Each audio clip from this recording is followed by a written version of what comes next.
JPSC प्रारंभिक परीक्षा की तैयारी करने वाले तमाम सभी प्रतियोगी छात्र छात्राओं का मैं मृत्युंजय सिंह बहुत अभिनंदन करता हूं, बहुत स्वागत करता हूं। आज आप सबों के साथ जेपीएससी प्रारंभिक परीक्षा के पहला पत्र सामान्य अध्ययन में इकोनॉमिक्स के सिलेबस पर चर्चा और परिचर्चा करने के लिए उपस्थित हुआ हूं।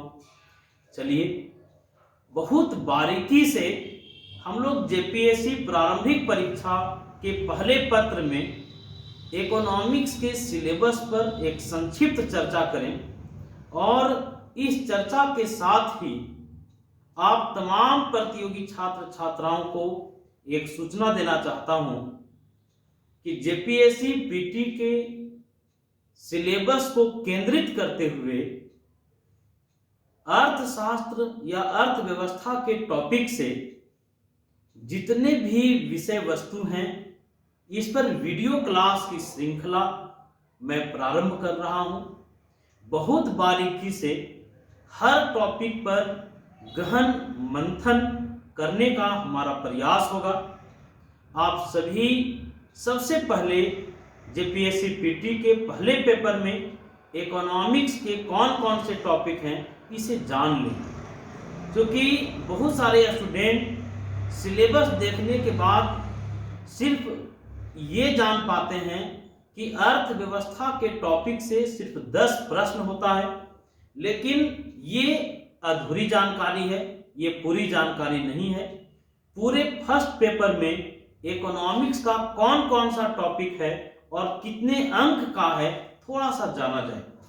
आप लोगों को पता होगा कि सामान्य अध्ययन जो पहला पेपर है इसमें आर्थिक और टिकाऊ विकास के अंतर्गत ये 3 टॉपिक रखे गए हैं और उसमें अंकों का विभाजन भी किया गया है।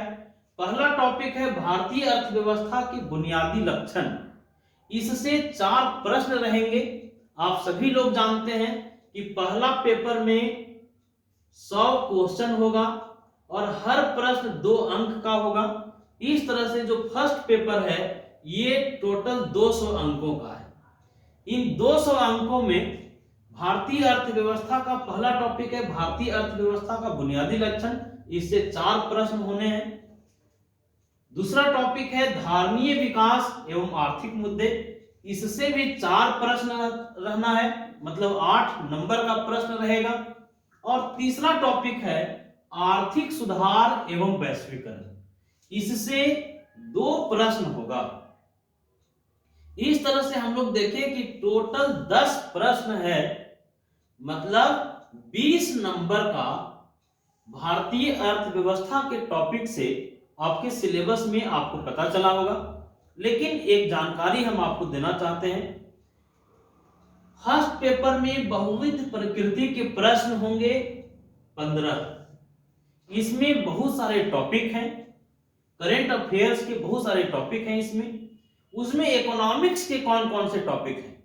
इकोनॉमिक्स का एक टॉपिक है गरीबी, बेरोजगारी, नगरीयकरण या शहरीकरण और अंतरराष्ट्रीय एजेंसियां।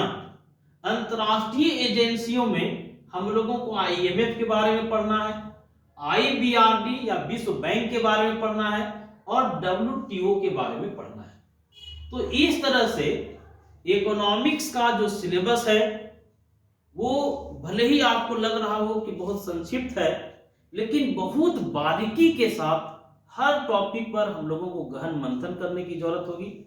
एक जानकारी हम आप लोगों को दे दें, जो छात्र जेपीएससी प्रारंभिक परीक्षा की तैयारी कर रहे हैं वो ये जान लें कि भले ही पीटी में इकोनॉमिक्स का सिर्फ 10 डायरेक्ट टॉपिक 10 क्वेश्चन दिया हुआ है ये 3 टॉपिक से, और ये कुछ टॉपिक दिए हुए हैं जिसमें 15 प्रश्न होते हैं।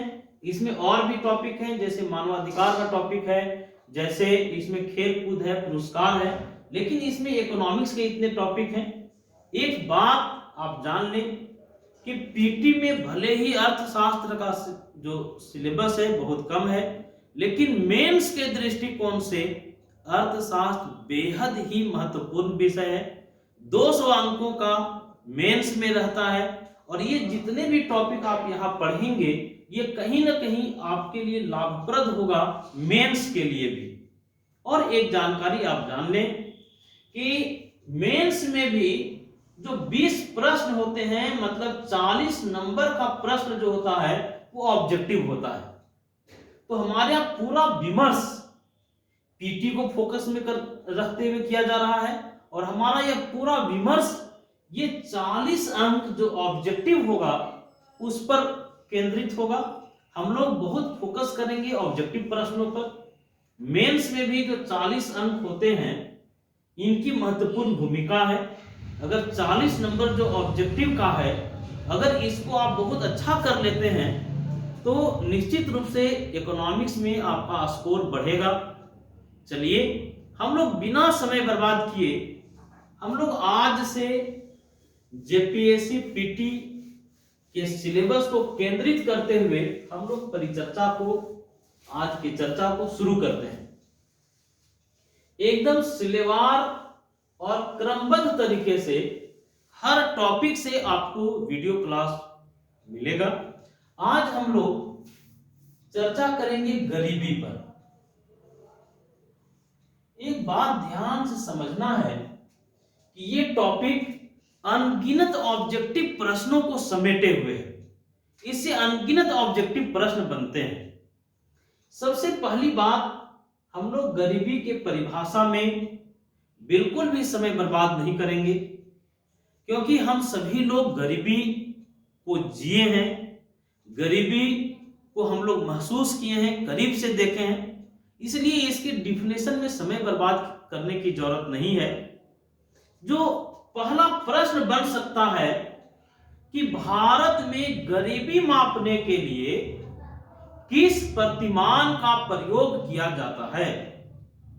आप तमाम प्रतियोगी छात्र छात्राओं को मैं बता दूं कि सैद्धांतिक रूप से गरीबी को 2 वर्गों में बांटा गया। गरीबी के प्रतिमान को 2 वर्गों में बांटा गया। एक को हम लोग कहते हैं सापेक्ष प्रतिमान, एक सापेक्ष प्रतिमान है, और दूसरा है निरपेक्ष प्रतिमान। अभी तक हम लोगों ने देखा कि सैद्धांतिक रूप से गरीबी को 2 प्रतिमानों में बांटा गया। एक को हम लोग सापेक्ष प्रतिमान कहते हैं, दूसरे को निरपेक्ष प्रतिमान कहते हैं। हमारा प्रश्न ये था कि भारत में गरीबी मापने के लिए सापेक्ष प्रतिमान का प्रयोग होता है या निरपेक्ष प्रतिमान का प्रयोग होता है। आप लोग स्पष्ट रूप से जानिए कि भारत में गरीबी मापने के लिए निरपेक्ष प्रतिमान का प्रयोग किया जाता है। हम लोग सापेक्ष प्रतिमान का प्रयोग गरीबी मापने में नहीं करते हैं, बल्कि हम लोग निरपेक्ष प्रतिमान का प्रयोग करते हैं। अब सवाल यह है कि आखिर सापेक्ष प्रतिमान क्या है और निरपेक्ष प्रतिमान क्या है।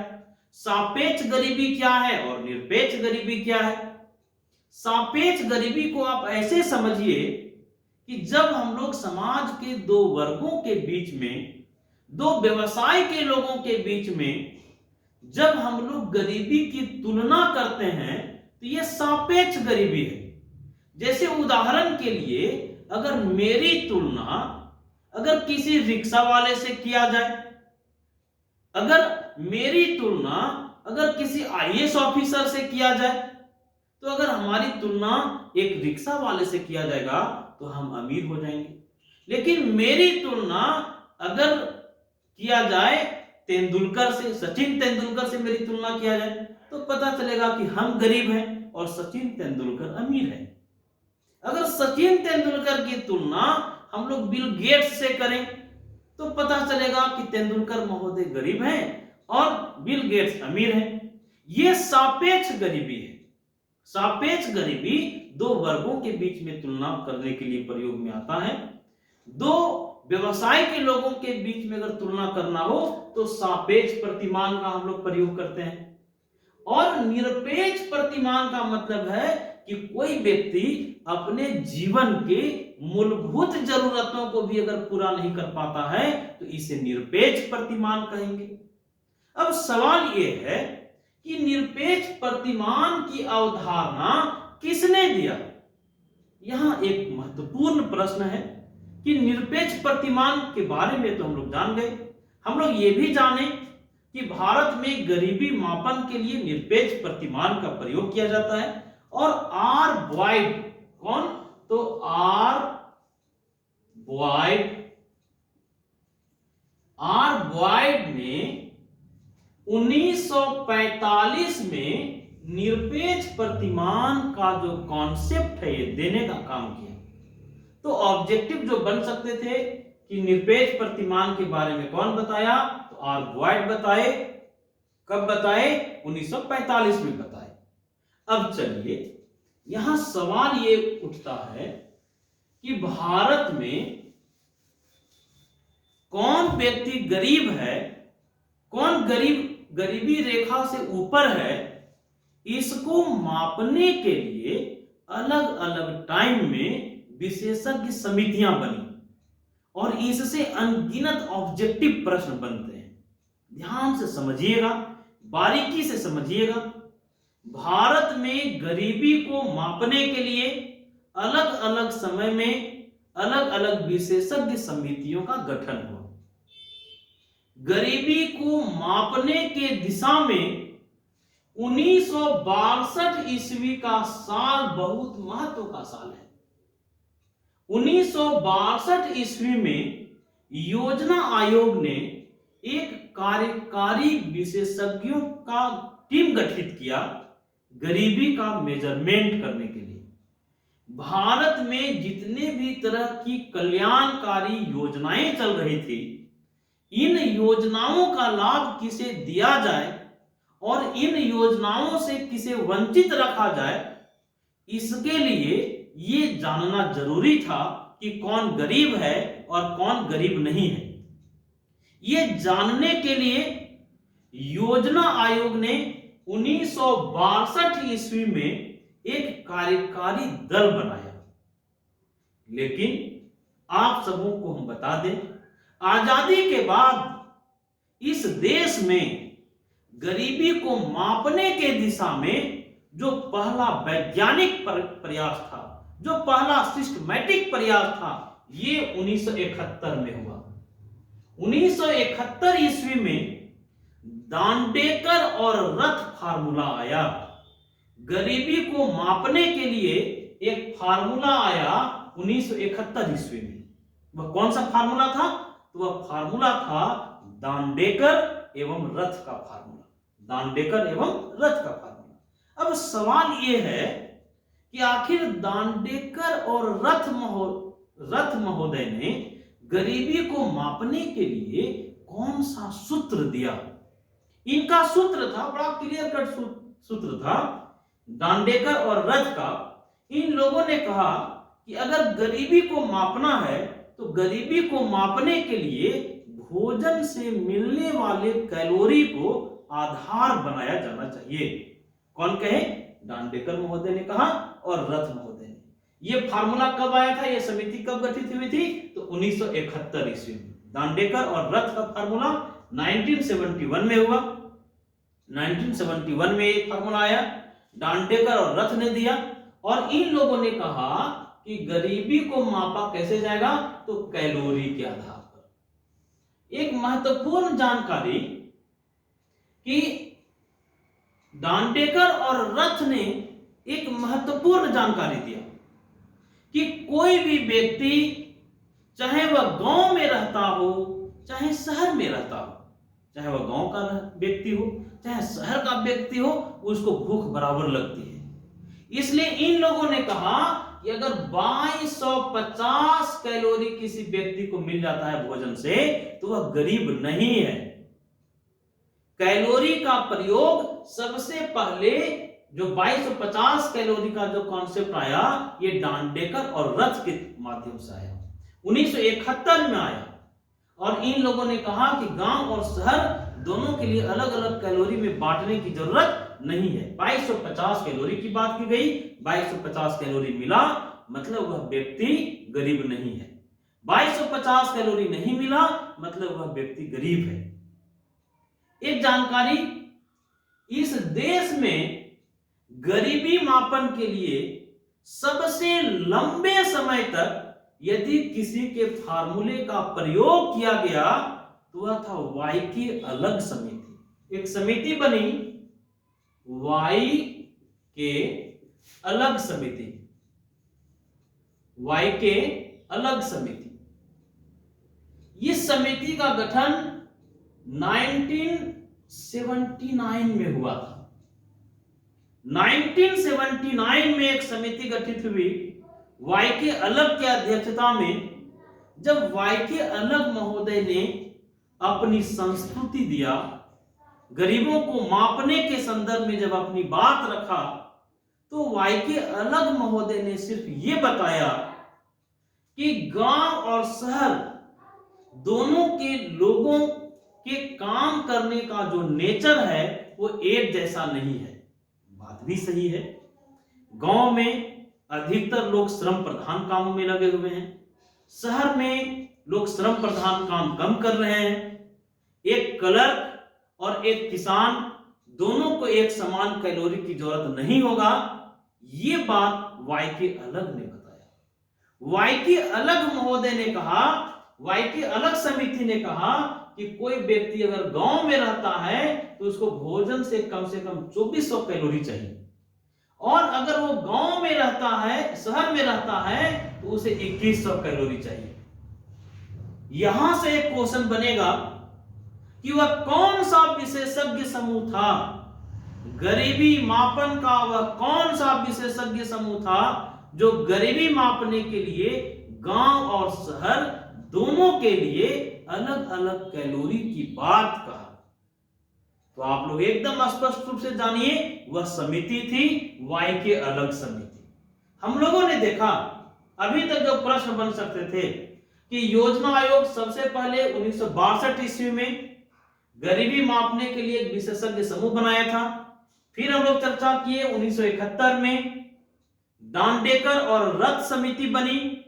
इन लोगों ने गरीबी मापने के लिए कैलोरी का प्रयोग किया और यह बताया कि 2250 कैलोरी चाहे वह गांव में रहता है चाहे शहर में रहता है, अगर उसे नहीं मिलेगा तो वह गरीब है। फिर बाद में एक समिति गठित हुई और वह समिति गठित हुई 1979 में। 1979 में समिति गठित हुई वाई के अलग समिति। हम लोग ये चर्चा किए, ये शहर के लिए 2100 कैलोरी की बात किया और गांव के लिए 2400 कैलोरी की बात की। मतलब ये पहली समिति थी जो गांव और शहर दोनों के लिए अलग अलग कैलोरी की बात की।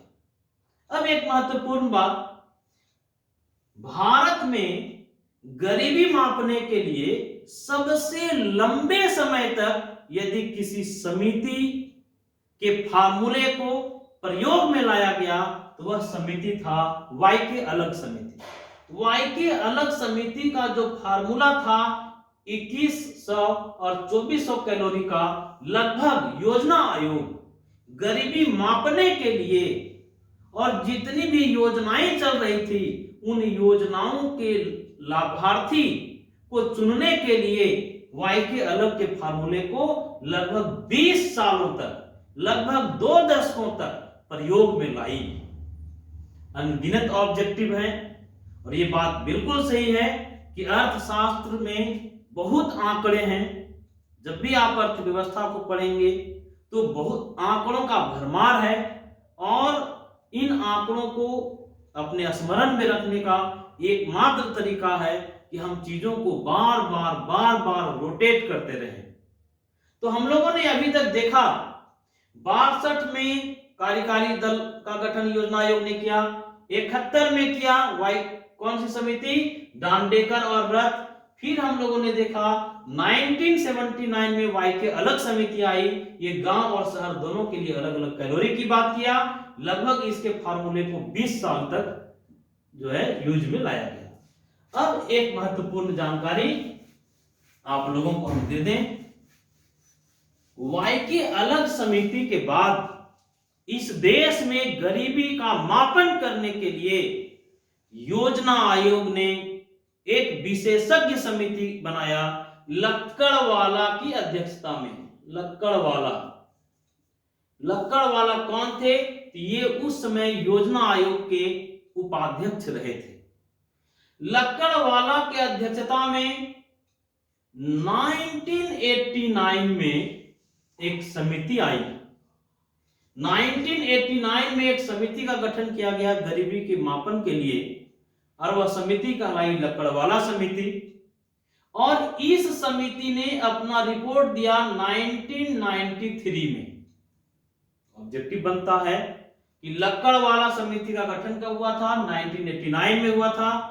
यह समिति अपना रिपोर्ट कब दिया था? तो 1993 में दिया था। एक महत्वपूर्ण बात जानिए जो लक्कड़वाला से बनते रहता है। लक्कड़वाला समिति वह पहली समिति है इस देश में जो वाई के अलग के फार्मूले को और डांडेकर और रथ के फार्मूले को नहीं मानी। डांडेकर और रथ ने और वाई के अलग ने गरीबी को मापने के लिए कैलोरी का प्रयोग किया था, लेकिन लक्कड़वाला समिति गरीबी को मापने के लिए उपभोक्ता मूल्य सूचकांक का प्रयोग किया। उपभोक्ता मूल्य सूचकांक।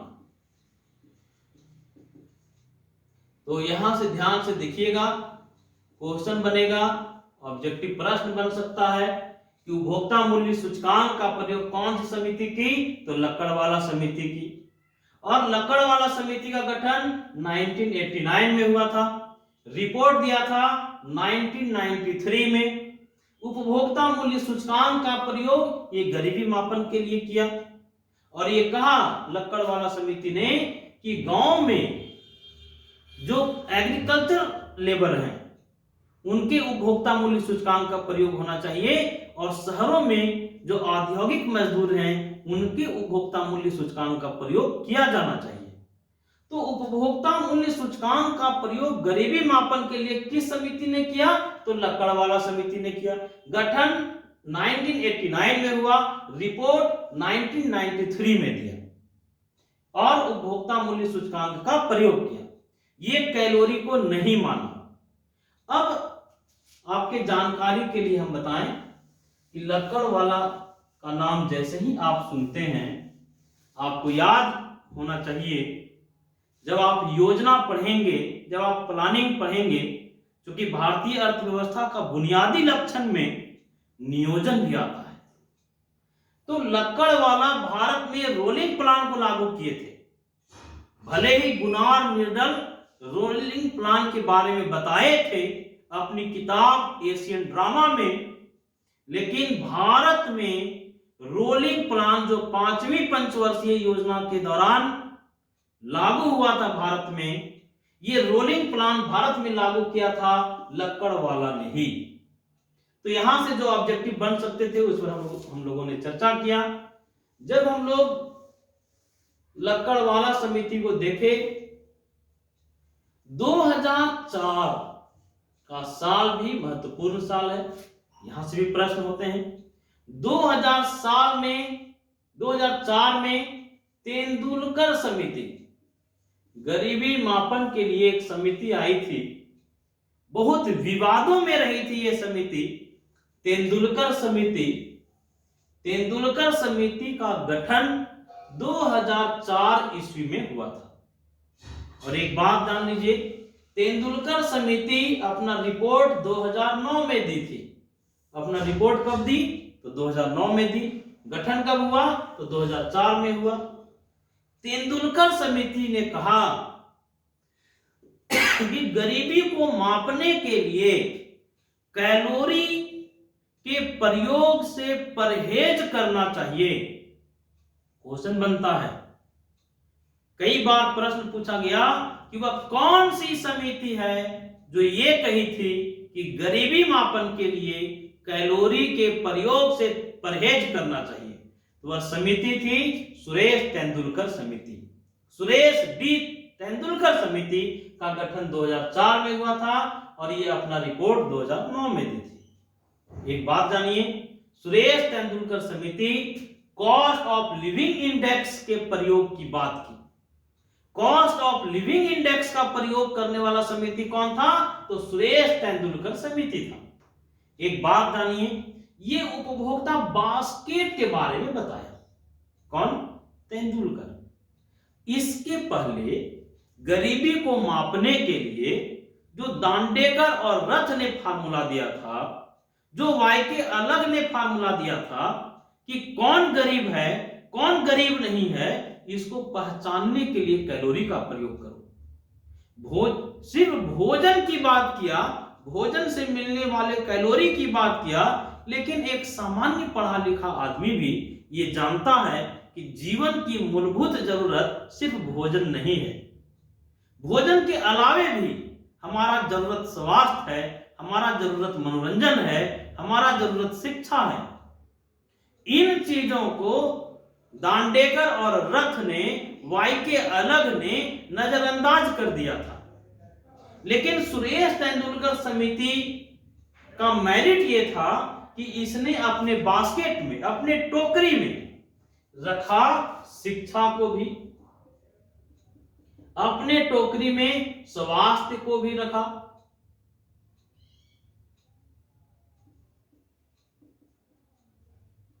स्वास्थ्य की भी चर्चा किया और मनोरंजन की भी बात किया। मतलब इन्होंने कॉस्ट ऑफ लिविंग इंडेक्स की बात किया, एक उपभोक्ता बास्केट के बारे में कहा, एक उपभोक्ता बास्केट है, उस बास्केट में शिक्षा भी है, उस बास्केट में स्वास्थ्य भी है, उस बास्केट में मनोरंजन भी है। ये बात सही है। कौन गरीब है कौन गरीब नहीं है, सिर्फ भोजन से मिलने वाले कैलोरी के आधार पर आप तय नहीं कर सकते हो। हम लोगों को जीवन की कुछ मूलभूत आवश्यकताओं के बारे में जरूर सोचना चाहिए। तो सुरेश तेंदुलकर समिति ने शिक्षा, स्वास्थ्य, मनोरंजन, भोजन, इसको भी गरीबी मापन का आधार बनाने की बात किया। लेकिन गरीबी कैसे मापी जाए, एक सूत्र दिया तेंदुलकर समिति ने और उस सूत्र पर बहुत विवाद हुआ। सूत्र यह था, प्रति व्यक्ति मासिक उपभोग व्यय, एक व्यक्ति महीना में कंजम्पशन करने के ऊपर कितना खर्च कर रहा है, ये गरीबी मापन का आधार होना चाहिए। ये कौन कहा था? तो तेंदुलकर ने कहा था। तेंदुलकर ने कहा कि 2011-12 में यदि कोई आदमी रहता है गांव में, अगर गांव में रह रहा है तो 816 रुपया यदि प्रति व्यक्ति मासिक उपभोग व्यय है उसका, अगर वह भोजन के ऊपर, शिक्षा के ऊपर, स्वास्थ्य के ऊपर और मनोरंजन के ऊपर अगर 816 रुपया वो कंजम्पशन पर खर्च कर रहा है तो वो गरीब नहीं है। अगर इससे कम खर्च करता है तो वो व्यक्ति गरीब है। और शहर के बारे में कहा कि अगर 1000 रुपया अगर मासिक उपभोग व्यय उसका है तो वह गरीब नहीं है। अगर 1000 से कम उसका मासिक उपभोग व्यय है तो वह गरीब है। तो तेंदुलकर समिति ने, हम लोग जो मुख्य बात देखें एक बार फिर से बता दें, तेंदुलकर समिति का गठन 2004 में हुआ था। तेंदुलकर समिति अपना रिपोर्ट 2009 में दी थी। ये कॉस्ट ऑफ लिविंग इंडेक्स की बात किया, उपभोक्ता बास्केट की बात किया और अपने बास्केट में शिक्षा, स्वास्थ्य, मनोरंजन को भी शामिल किया और कहा कि 2011-12 में अगर कोई व्यक्ति गांव में रह रहा है, 816 रुपया अगर महीना में उपभोग करने के ऊपर वो खर्च कर लिया तो वह गरीब नहीं है। अगर खर्च नहीं कर पाया गांव में तो वह गरीब है। फिर उन्होंने कहा कि शहर में कोई व्यक्ति रहता है और अगर 1000 रुपया से कम खर्च करता है शिक्षा, स्वास्थ्य, मनोरंजन, भोजन पर तो वह गरीब है, और उससे ज्यादा अगर खर्च करता है या 1000 रुपया खर्च करता है तो वह गरीब नहीं है। जरा सोचिए, क्या 1000 रुपये में शहर में शिक्षा, गुणात्मक शिक्षा, स्वास्थ्य, मनोरंजन, भोजन, ये सारी जरूरतें क्या पूरी हो जाएगी? जो तेंदुलकर समिति है वह विवादों में इसलिए रहा क्योंकि ये धनराशि जो मासिक उपभोग व्यय इतना कम निर्धारित कर दिया कि ऐसा लगता है कि इस समिति ने गरीबों का मजाक उड़ाया हो। उस समय योजना आयोग के उपाध्यक्ष थे मोंटेक सिंह अहलूवालिया। इनकी खूब किरकिरी हुई, खूब मजाक उड़ाया गया मोंटेक सिंह अहलूवालिया का कि कैसे अर्थशास्त्री हो जो कह देते हो कि 816 रुपया में गांव में कोई व्यक्ति अगर महीना में खर्च कर दे रहा है तो उसे गरीबी उन्मूलन के लिए जो योजनाएं चल रही है उन योजनाओं का लाभ नहीं दिया जाएगा। सचमुच में सरकार की आलोचना होनी ही चाहिए था। फिर इस किरकिरी से बचने के लिए एक समिति आई। मोंटेक सिंह अहलूवालिया ने, उस समय के तात्कालिक सरकार ने आनन फानन में एक समिति नियुक्त की। वह समिति था रंगराजन समिति। तो यहां आपको एक जानकारी और हम आपको दे दें कि आंकड़ों के साथ ये विशेषज्ञ कैसे खेल रहे थे। तेंदुलकर समिति ने कहा कि 2004-5 में पूरे देश में गरीबी कितना था तो 37.2%। 37.2% लोगों को ये गरीब बताया। तेंदुलकर ने आकलन किया। तेंदुलकर ने अनुमान लगाया कि 4-5 में गरीबी 37.2% है। लेकिन सरकार के गरीबी उन्मूलन के कार्यक्रमों के सफलता के कारण 2009-10 ईस्वी में इस देश में गरीबी घट के हो गई 29.8%। और 2011-12 में तेंदुलकर ने बताया कि गरीबी घट के हो गई 21.92%। तो ये हम लोगों ने देखा तेंदुलकर महोदय ने आंकड़ों के साथ कैसे खेला, गरीबी का कैसे उपहास उड़ाया, सरकार के योजनाओं का कैसे समर्थन किया। ये सरकार को क्लीन चिट दे दी। ये बताई कि सरकार गरीबी उन्मूलन के लिए जो कार्यक्रम चला रही है उससे बहुत सारे लोग लाभान्वित हो रहे हैं और गरीबी रेखा से ऊपर आ रहे हैं। इन्होंने बताया कि 4-5 में जहां 37.2% लोग इस देश में गरीब थे, वहीं 9-10 में 29.8% लोग गरीब रह गए और 2011-12 में 21.92% लोग गरीब रह गए। मतलब तेंदुलकर समिति ने यह बताया कि उस समय की तात्कालिक मनमोहन जी की सरकार गरीबी उन्मूलन के दिशा में सुपर डुपर हिट साबित हुई। ये क्लीन चिट देने का काम तेंदुलकर ने किया, आंकड़ों के साथ बाजीगरी किया। लेकिन वास्तविकता ऐसा नहीं था। इन्होंने कहा था 816 रुपया और 1000 रुपया। हम लोग अभी तुरंत देखे थे, गांव में कोई व्यक्ति 816 रुपया उपभोग के ऊपर खर्च कर ले रहा है, शहर में 1000 रुपया कोई व्यक्ति खर्च कर ले रहा है, तो वह गरीब नहीं है। गरीबी का यह डिफिनेशन, गरीबों को पहचानने का यह तरीका बिल्कुल गलत था। आनन फानन में एक समिति बनाई गई 2012 में। 2012 ईस्वी में 2012 में एक समिति बनी जिसे हम लोग रंगराजन समिति के नाम से जानते हैं। रंगराजन समिति का गठन इसलिए किया गया था कि लोगों के मन में जो गुस्सा था, मनमोहन सिंह सरकार के प्रति लोगों के मन में जो गुस्सा था, जो आक्रोश था, उस आक्रोश को कम करने के लिए तो 2012 में रंगराजन समिति का गठन हुआ और रंगराजन समिति ने भी गरीबी को मापने के लिए प्रति व्यक्ति मासिक उपभोग व्यय को ही आधार बनाया। और इनका मानना था कि अगर 2011-12 में कोई आदमी गांव में रहता है और 972 रुपया मासिक उपभोग व्यय अगर उसका है, 816 बताया था तेंदुलकर ने, ये महोदय 972 रुपया कर दिए। तेंदुलकर ने शहर के लिए 1000 रुपया बताया था, ये 407 रुपया कर दिए। और इतना ही बताने के लिए देश का करोड़ों रुपया व्यय हुआ। कोई विशेषज्ञ समूह बनती है तो उस विशेषज्ञ समूह के ऊपर सरकार बहुत खर्च करती है। रंगराजन समिति सिर्फ ये बता पाई कि 1000 को बढ़ा के 1407 रुपया कर दीजिए और 816 को बढ़ा करके 972 रुपया कर दीजिए।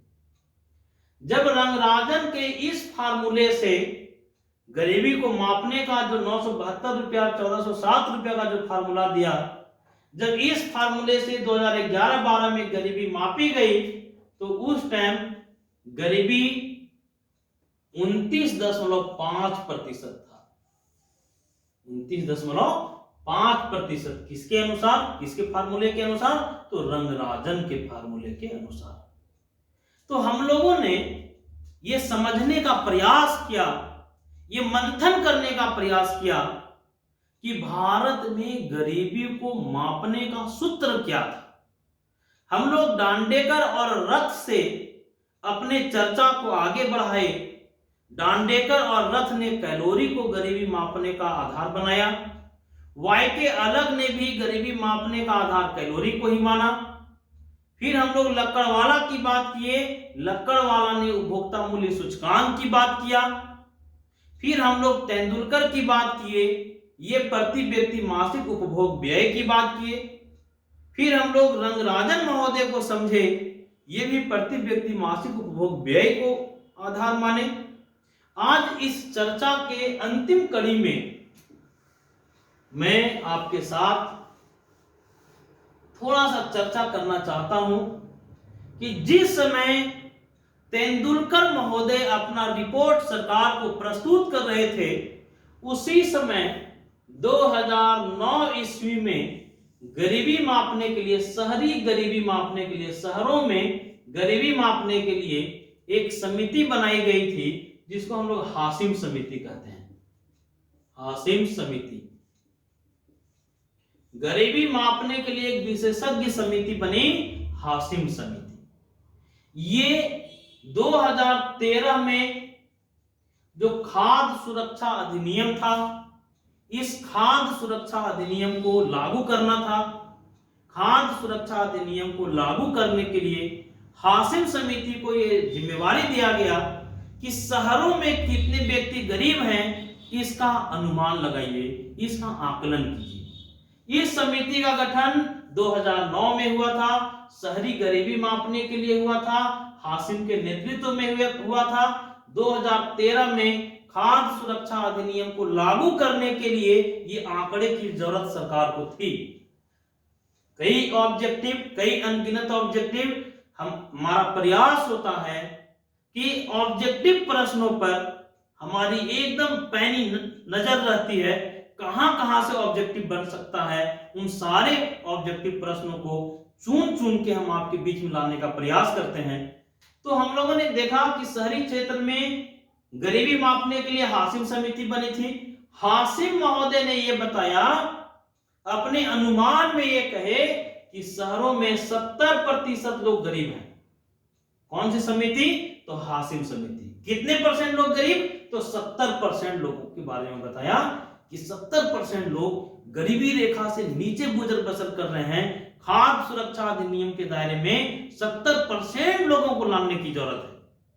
जब यह रिपोर्ट सरकार को के सामने प्रस्तुत किया गया तो योजना आयोग, भारत का योजना आयोग हाशिम महोदय के इस रिपोर्ट से सहमसा गया। कहा कि नहीं, इस रिपोर्ट को लागू नहीं किया जा सकता है। सरकार को सुझाव दिया कि जितना जल्दी हो सके हाशिम समिति के रिपोर्ट को ठंडे बस्ते में डाल दीजिए, इसे देखने की जरूरत नहीं है, इसे लागू करने की जरूरत नहीं है। तो यहां से ऑब्जेक्टिव बना कि हाशिम समिति का गठन 2009 में हुआ था, शहरी क्षेत्र में निर्धनता की जानकारी के लिए, और 70% शहरी क्षेत्रों में लोग गरीब हैं, इसकी जानकारी हाशिम समिति ने दिया था। एक जानकारी और आप लोगों को हम दे दें कि 2002 में ऐसी ही एक समिति बनी थी। 2002 ईस्वी में सक्सेना समिति बना। सक्सेना समिति का गठन कब हुआ था? तो 2002 ईस्वी में हुआ था। किसके अध्यक्षता में? सक्सेना के अध्यक्षता में। ग्रामीण क्षेत्रों में गरीबी मापने के लिए, ग्रामीण क्षेत्रों में गरीबी मापने के लिए सक्सेना समिति का गठन किया गया था। हम लोग वीडियो क्लास के श्रृंखला को अनवरत जारी रखेंगे।